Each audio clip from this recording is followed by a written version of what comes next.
They thought it was over. The valley was crawling with insurgents, ammo was low, and every radio call ended in dead silence.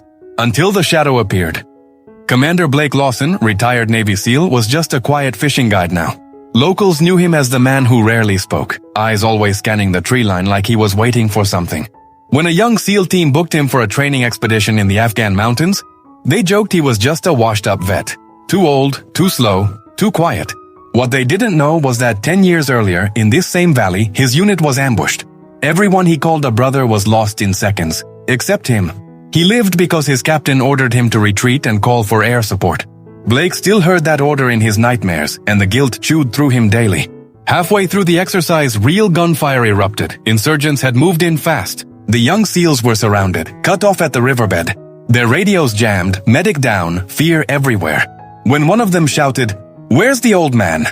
all they heard was the crunch of gravel fading up the ridge. Night fell heavy, then came the silence, followed by small bursts of chaos. One enemy dropped from a tree without a sound. Another vanished behind a ridge. The attackers started whispering to each other, panicking. A single suppressed shot cut through the dark. Thermal scope flashes swept across the valley, but no one could find him. Blake had returned to his element, mud camouflaged, heartbeat steady, moving through the rocks like smoke.